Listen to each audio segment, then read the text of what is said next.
कोकैटा class में आपका स्वागत है। तो आज हम लेकर के आए हैं सीडीपी बाल मनोविज्ञान का क्लास जो है, आज चौथी क्लास है इसकी।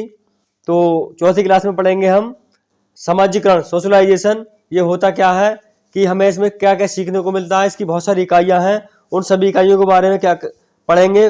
पालन पोषण हो गया, एक्टिव एजेंसी हो गई, निष्क्रिय एजेंसी हो गई, इनके बारे में हम आज इसमें देखेंगे। तो फर्स्ट ऑफ ऑल देखते हैं समाजीकरण, सोशलाइजेशन।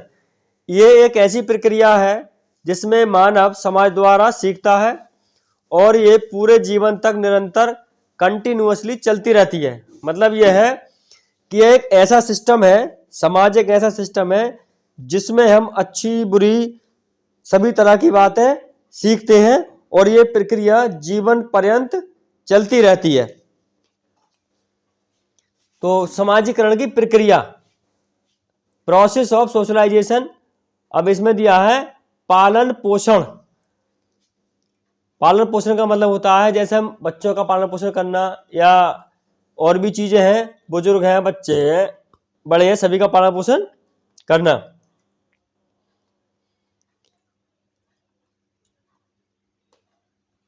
समाजीकरण की प्रक्रिया यानी प्रोसेस ऑफ सोशलाइजेशन। तो इसमें है पालन पोषण, चाइल्ड रियरिंग, यानी बालक के समाजीकरण में पालन पोषण का ज्यादा प्रभाव पड़ता है।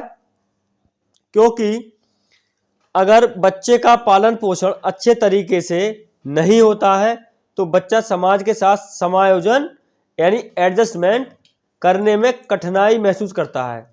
कहने का मतलब यह है कि अगर हम बच्चे को समाज के अकॉर्डिंग शिक्षा नहीं देंगे तो बच्चा जो है समाज की जो चीजें हैं उन्हें एडॉप्ट करने में कठिनाई महसूस करेगा। फॉर एग्जाम्पल, जैसे हमने दो बच्चे लिए तो एक बच्चे को शहर में पढ़ने के लिए भेज दो, सिटी में, और एक बच्चे को गांव में पढ़ाओ। तो जो गांव का बच्चा है वो शहर के माहौल को एडॉप्ट नहीं कर पाएगा, मतलब कठिनाई महसूस करेगा। और जो बच्चा शहर में पढ़ा है वो बच्चा गांव का माहौल एडॉप्ट नहीं कर पाएगा, वो वहां कठिनाई महसूस करेगा। इसीलिए हमें उन दोनों माहौलों में ऐसा सामंजस्य बिठाना है कि बच्चों को समझने में कठिनाई ना हो। ये हमारा पालन पोषण कहलाता है। अब बात करते हैं सहयोग यानी कोऑपरेशन। बच्चा समाज के सहयोग से ही समाज का हिस्सा बनता है। जैसे जैसे बालक अपने साथ अन्य व्यक्तियों का सहयोग पाता है वैसे वैसे वह दूसरे लोगों के साथ अपना सहयोग भी प्रदान करना आरंभ कर देता है। कहने का तात्पर्य यह है कि जो बच्चा होता है वो समाज के सहयोग से ही सारी बातें सीखता है और उसी के अनुसार उसका हिस्सा बन जाता है, और जो उसकी अच्छी चीजें होती हैं वो समाज को प्रदान भी करता है, मतलब दूसरे लोगों में उन चीजों का ट्रांसफर करना भी प्रारंभ कर देता है। ये हमारा सहयोग होता है, कोऑपरेशन। अब आता है अनुकरण, इमिटेशन। अनुकरण का अर्थ होता है नकल करके सीखना। बच्चा बड़ों की बातों का अनुकरण करके सीखता है और समाज का एक हिस्सा बन जाता है। कहने का मतलब यह है कि बच्चा जो है जितनी भी अच्छी बुरी सारी बातें जो भी होती हैं वो बच्चा बड़ों की बातों का अनुसरण ही करता है और उन्हीं का अनुसरण करके वो समाज का हिस्सा बनता है। अब आता है हमारा पुरस्कार एवं दंड, रिवार्ड एंड पनिशमेंट। पुरस्कार एवं दंड का मतलब क्या होता है कि जब बच्चा अच्छा कार्य करता है तो समाज उसे शाबाशी देता है, पुरस्कार देता है, उसका मनोबल बढ़ाता है। और जब कोई बच्चा अच्छे काम नहीं करता है, गलत काम करता है, तो समाज उसे बुरा भला कहता है और उसे सजा या दंड देता है। जब बालक समाज के आदर्शों तथा मान्यताओं के अनुसार व्यवहार करता है तो लोग उसकी प्रशंसा करते हैं। इसके विपरीत जब बालक असामाजिक व्यवहार करता है तो उसे दंड मिलता है, जिसके भय से वह ऐसा कार्य द्वारा नहीं करता। कहने का मतलब यह है जो हमारे समाज की प्रक्रिया है, रूल है, रेगुलेशन है, आदर्श है, अगर उनको मान करके वो सारी चीज सही करता है तो उसे रिवार्ड मिलेगा, सम्मान मिलेगा समाज में। और वो अगर गलत चीजें करेगा तो उसे रिवार्ड भी नहीं मिलेगा और उसके बदले क्या मिलेगा, उसे पनिशमेंट मिलेगा, सजा मिलेगी। अब आता है सामाजिक इकाइयों के प्रकार। तो समाज में हमारी कितनी इकाइयां होती हैं, उनके प्रकार, टाइप्स ऑफ सोशलाइजेशन एजेंट्स। तो बच्चे के समाजीकरण में मुख्य दो तरह की एजेंसी काम करती है। नंबर एक होती है सक्रिय एजेंसी यानी एक्टिव एजेंसी। इसमें क्या होता है, इसका बच्चे पर सीधा सीधा प्रभाव पड़ता है। फॉर एग्जाम्पल परिवार, दोस्त, पड़ोसी, रिश्तेदार, स्वास्थ्य, क्लब, स्कूल आदि। कहने का मतलब यह है कि जो हमारी एक्टिव एजेंसी होती है, सक्रिय एजेंसी, उसका बच्चे पे सीधा सीधा प्रभाव पड़ता है। जैसे कोई बच्चा, फॉर एग्जाम्पल एक बच्चा मान लो गलत दिशा में जा रहा है या गलत वे में जा रहा है, कहना चाहिए कि हमें वो उसमें गंदी गंदी आदतें आ रही हैं और धूम्रपान वगैरह है, बहुत सारी गंदी हैबिट उसके अंदर आ गई हैं।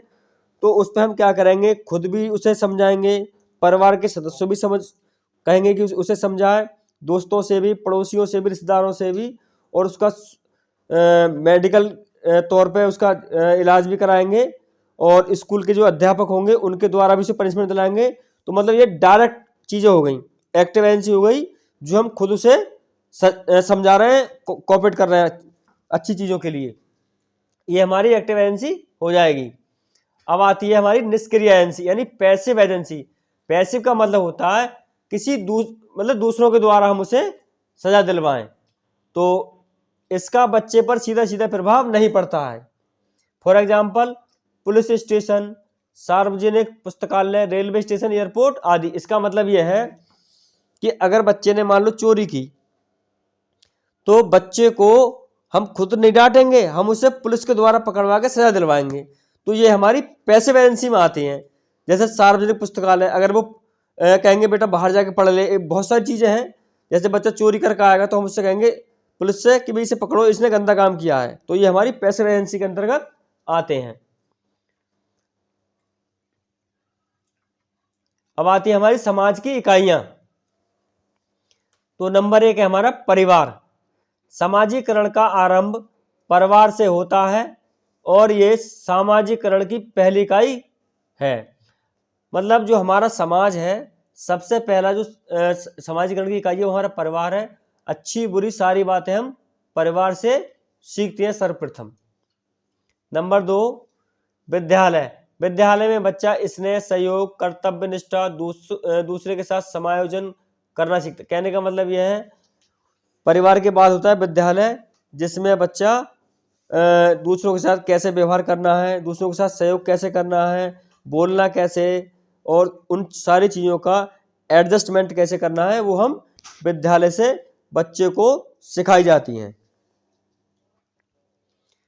नंबर तीन अध्यापक। बच्चे के सामाजिक विकास में अध्यापक का भी महत्वपूर्ण योगदान है।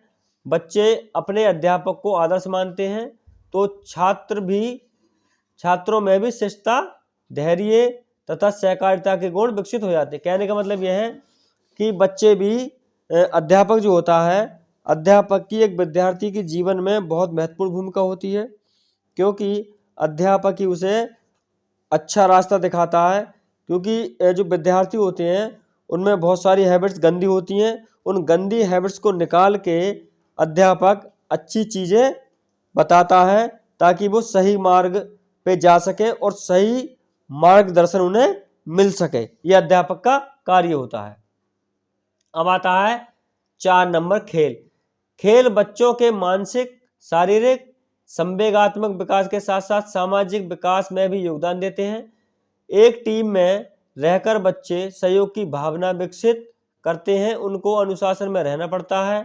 हारने के बाद भी उनको अपने संवेगों पर नियंत्रण रखना पड़ता है और विजयी टीम को बधाई देनी पड़ती है। कहने का मतलब यह है कि जो हम स्पोर्ट्स वगैरह जो खेल खेलते हैं, जैसे क्रिकेट हो गया, फुटबॉल हो गया, बैडमिंटन हो गया, ऑल जो खेल होते हैं, जो सभी प्रकार के खेल, उनमें क्या होता है हमारा फिजिकली और मेंटली और जो हमारे इमोशंस होते हैं, गुस्सा होता है, उस पर हम उसके थ्रू कंट्रोल कुछ हद तक कंट्रोल कर लेते हैं। और जैसे मान लो कोई हमारी टीम पराजित हो गई या हमने किसी दूसरी टीम को पराजित कर दिया, तो हमें अपने इमोशंस पे कंट्रोल करके जो विजयी टीम है उससे बधाई देनी पड़ती है। ये हमारा खेलों के अंतर्गत होता है। तो दोस्तों ये आज हमने इसकी चौथी वीडियो बनाई है, दे रहे हैं। तो आप हमारे चैनल को सब्सक्राइब करें, वीडियो को लाइक करें और